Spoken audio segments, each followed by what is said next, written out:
All right, welcome back. 4.5a. We're going to continue our discussion on graphing sine and cosine with compressing and stretching. Up to this point, the first ones that we didn't really have any kind of a horizontal stretch or compression. This is the kind of start to that. Um, our emphasis today really is going to be on that and the idea that we're going to graph our sine and cosine functions without actually having to create tables. So hopefully we got a little practice in on the homework, and now we can kind of push forward here. To start this first one there, we have 3 review questions, so go ahead and work those out, and I will come back in a moment. Pause the video. All right, there are the answers. Hopefully we understood those from yesterday's notes. And now we're going to move on. So let's talk about these. How will y equals 2 cosine or cosine of 2x compare with cosine of x? That's kind of the main idea for this first one.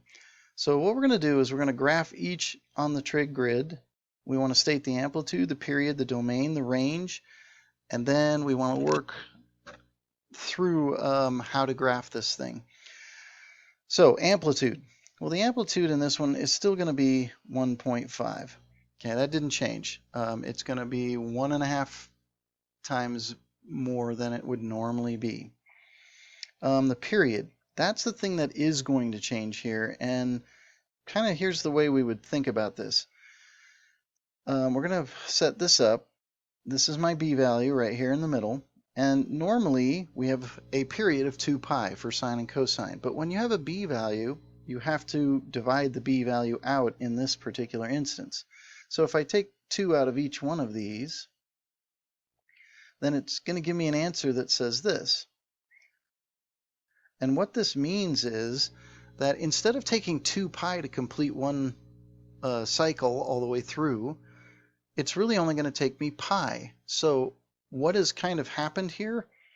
Well, if we think about it, we have, sorry, let me get this working.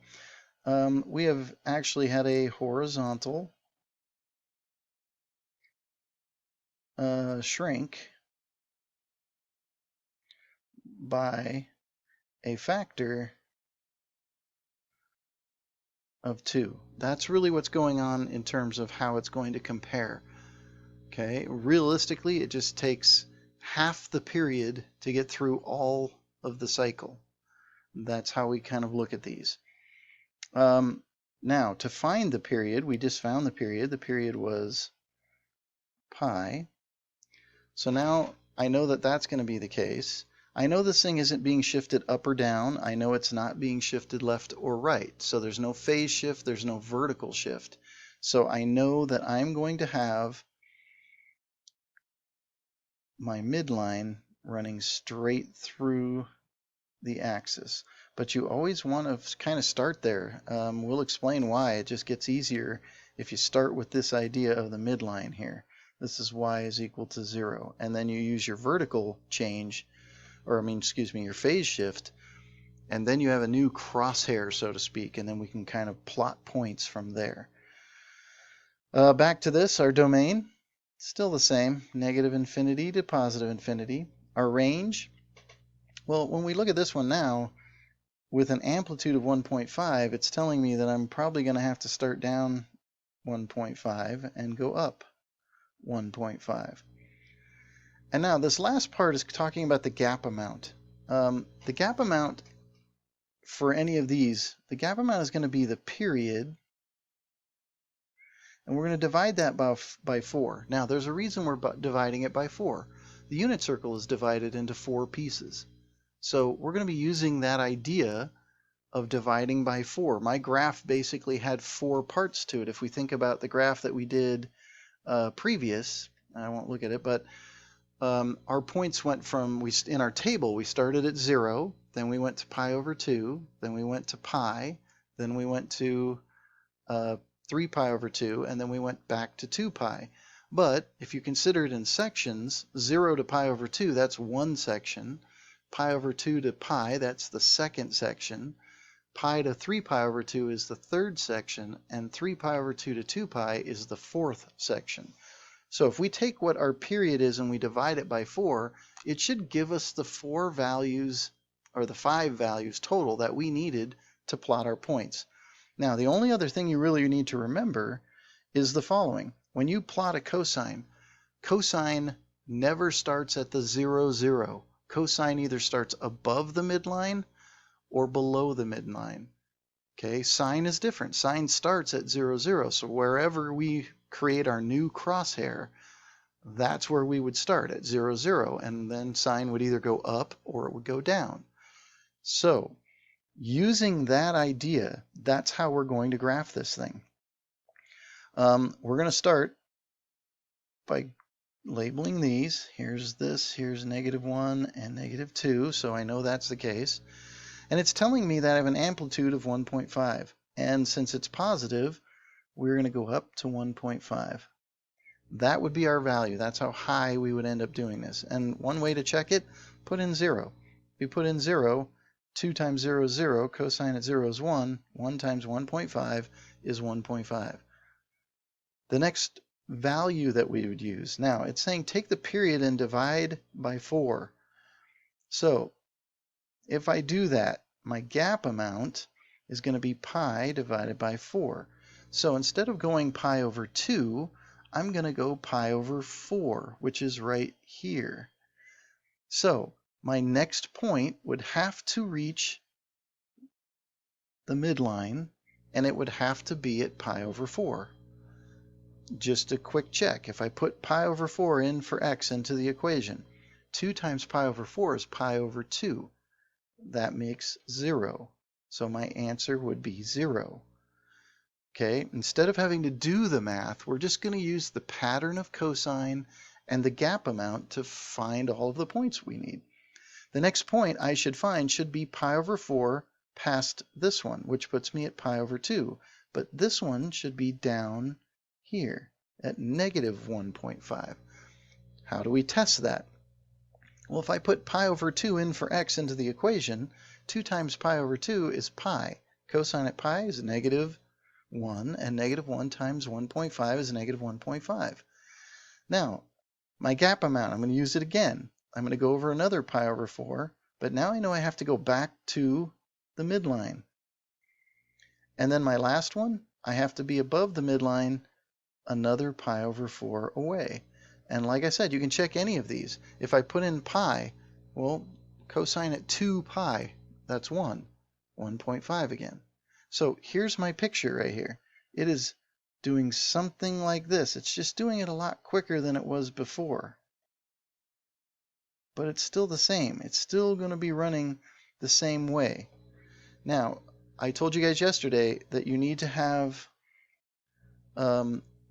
2 cycles of this. One that is the main cycle, and then the second one is going to be the dotted cycle. And so I'm going to do exactly what I did to push this through. So it's going to go down to here, it's going to go back up to here, and this would be our picture. And like I said, you're welcome to check any point you want, but this will work no matter what. Okay, a lot easier if we just use this thought process here. This will help find the maximum, the minimum, and the zeros quickly. To find the gap amount, always divide the period by 4 for sine and cosine. Look at the base graph. So in this example, we conclude the following. The period for y is equal to a cosine of bx is always 2 pi divided by b. The value of b represents the number of waves completed in the normal period of 2 pi. So if we look at this particular picture, we completed 2 waves in a normal amount of time of 2 pi. The period of a sine bx is always 2 pi over b. Draw a better b here. The value of b represents the number of waves completed in a normal period of 2 pi. When the value of b is greater than 1, you're going to have a horizontal, if I could spell correctly, horizontal, hopefully you guys are understanding, this would be a shrink. And if it's between 0 and 1, you're going to have a horizontal stretch. The value of b, when the value of b is 1, then normal parent width. So hopefully that makes sense. Let's take a look at this next section. It says for each period, or find the period of each. So in example 2, you have y is equal to 2 sine 0.5x. They said to find the period. And according to this, the period is 2 pi over b. b is 0.5. So you have 2 pi, and you're multiplying that by 0.5. That, you just have to remember that it's 2 pi divided by 1/2. You invert the 1/2 and you multiply, you're going to get 4. So the answer here would be 4 pi. That's the period. It would take twice as long to get through one cycle. For the next one, -4 cosine of 5 over pi, or 5x. That means 2 pi over the b value of 5. 2 pi over 5. That's how long it would take. Here we have pi x. That means 2 pi. We're dividing by pi. That gives you an answer of 2. And that can happen to the point where you are going to be actually using normal numbers on an x-axis instead of using pi values.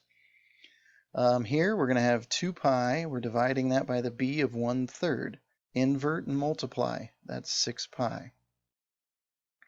And then the last one, you're going to have pi over 3. Whoops, let me start over here because this is 2 pi and this is going to be pi over 3. You're going to invert and multiply. When you invert and multiply, you're going to get, I'll just do this one so we see it. We're going to get 3 over pi. That means these pi's cancel out and you end up with an answer of 6.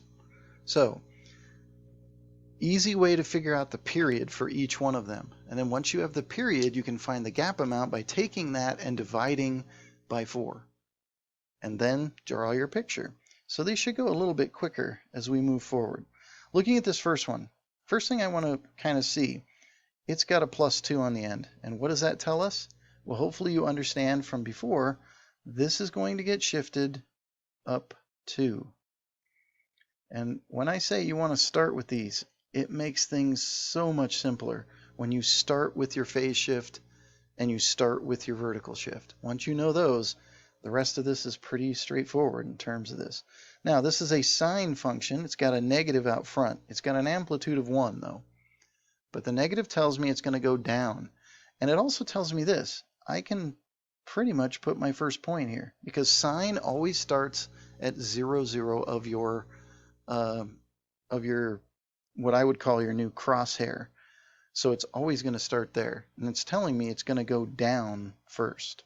Okay, this is 2, this is 3, this is 4, this is 1. Now, I need to find the period here. Well, it's saying that the period is going to be 2 pi over 0.5, which is 4 pi.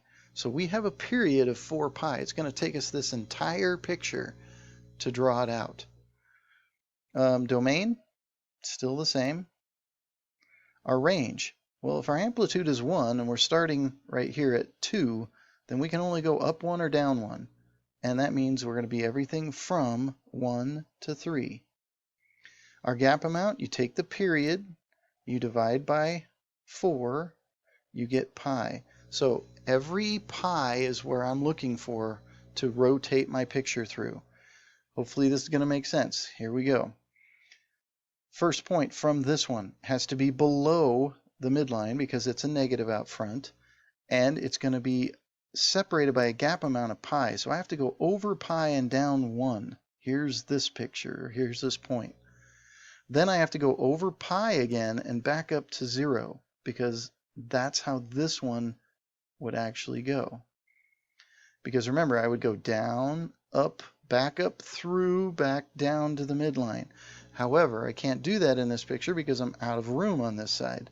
So that means I got to go back the other direction. I got to go over pi in a negative direction and up 1.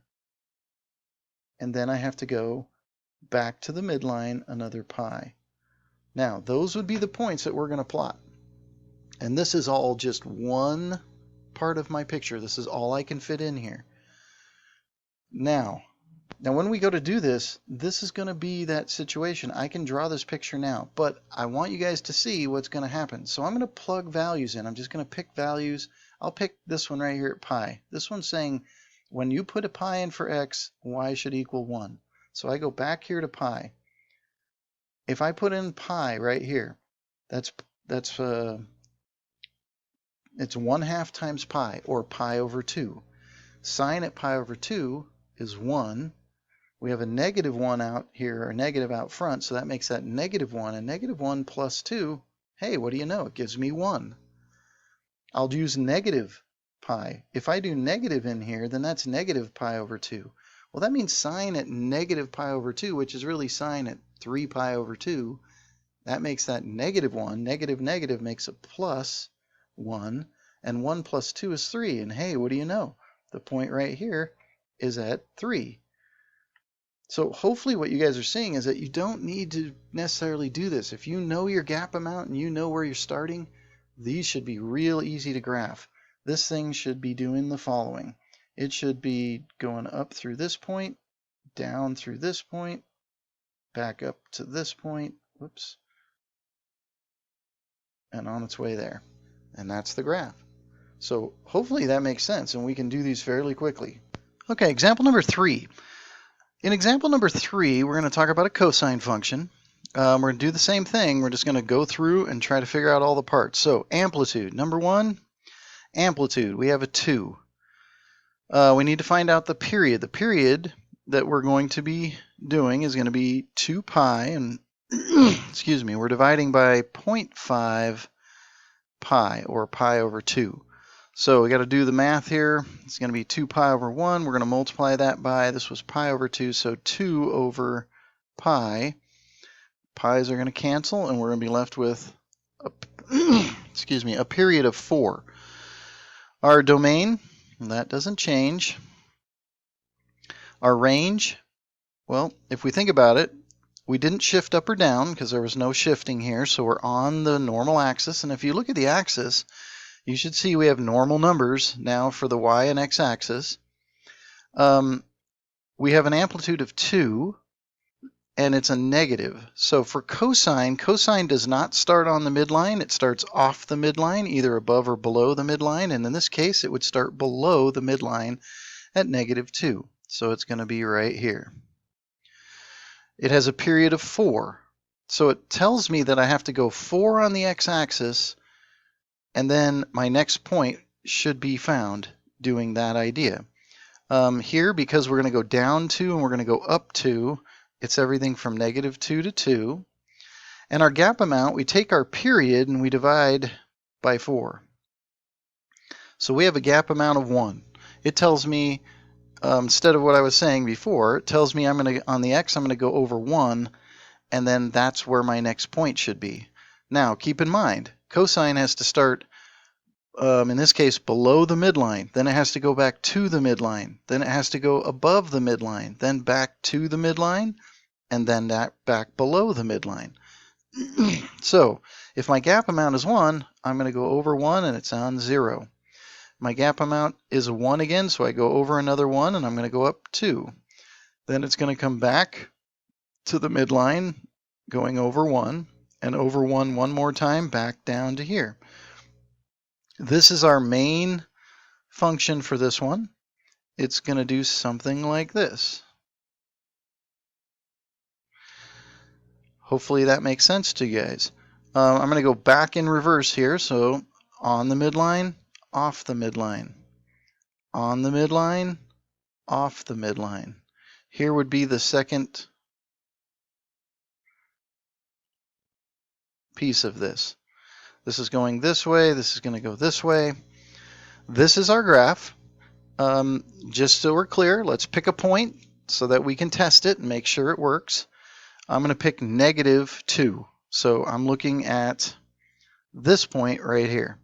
At -2, I'm going to put -2 in for x. This is going to be pi over 2, and we're multiplying by -2. That leaves us with negative pi. Cosine at negative pi, well, it's the same as cosine at pi, which would be -1. -1 times -2 is +2. That would be my answer. So notice, by using the gap amount, I don't have to worry about all the individual points and creating a table each time to do this. I can just use the pattern that I normally would see with cosine and the gap amount, and that will get me to any of the points that I need to get to. Hopefully this is making sense. Let's look at this next one.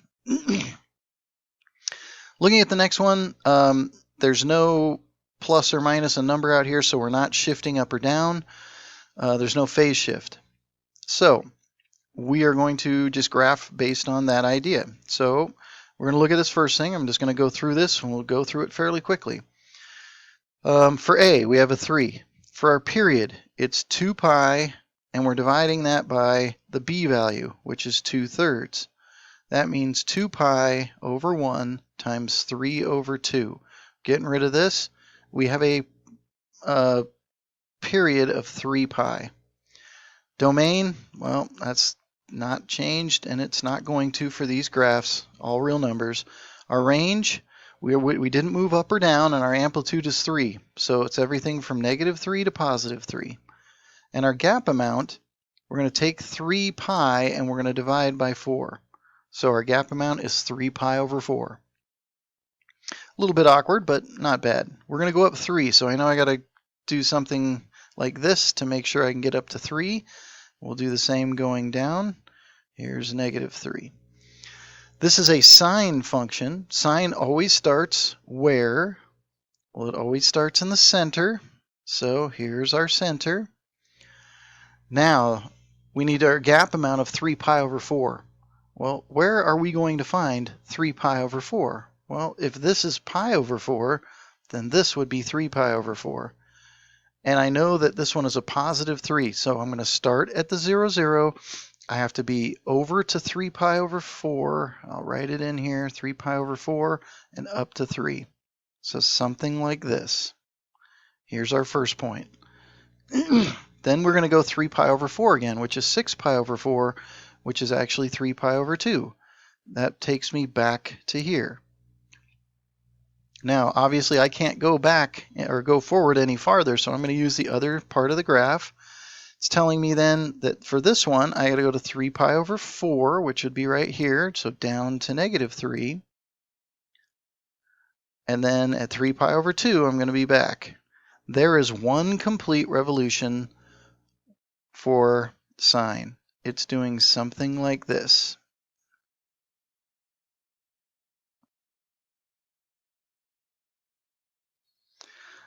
So this one will be heading this direction. This one would be heading up this direction. Not really anywhere else we can go with that, so we leave it as something that looks basically like this. Pretty straightforward once you understand the gap amount and the period and whether we have a shift of it all. So looking at the next one.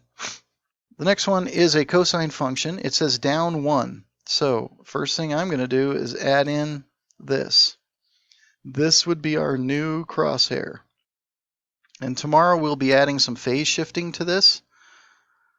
So once we do that, you'll see how it all kind of just comes together. Amplitude. Well, we've got a 2. The period for this one is 2 pi, and we're dividing by 1/3, which gives us 6 pi. Domain, all real numbers. And then our range.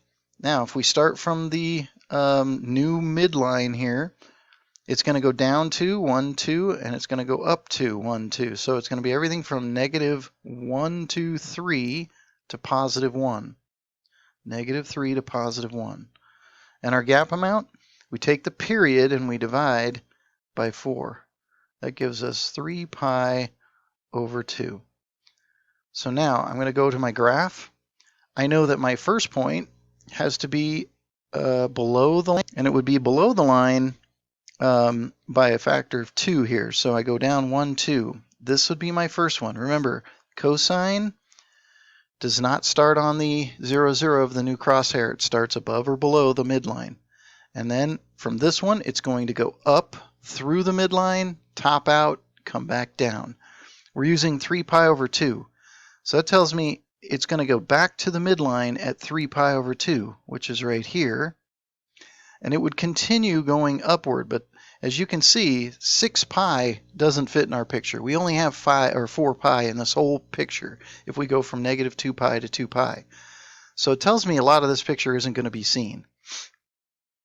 And then all I can do is go the other direction the same way. And since those are the only 2 points that I can put on here, it's going to just look something like this. It's going to come down through here, and it's going to go back up through there. And they're heading in the directions this way. And that's the only way that you can graph this one. Some are just going to be this way. And there's no sense changing our scaling. Just understand that we're going to see some that are like this, and you're only going to see part of this graph. Understanding that this thing would have to go up and back down, up and back down. So it's just one of those things. Hopefully this makes sense. Hopefully the graphing, by just showing you this, is going to go a lot quicker for you. It is really important that you understand these patterns, because as you go forward, you definitely do not want to have to graph with a table. You'd rather do it this way. That's all for today. Thanks. Have a good one. We'll see you tomorrow. Bye.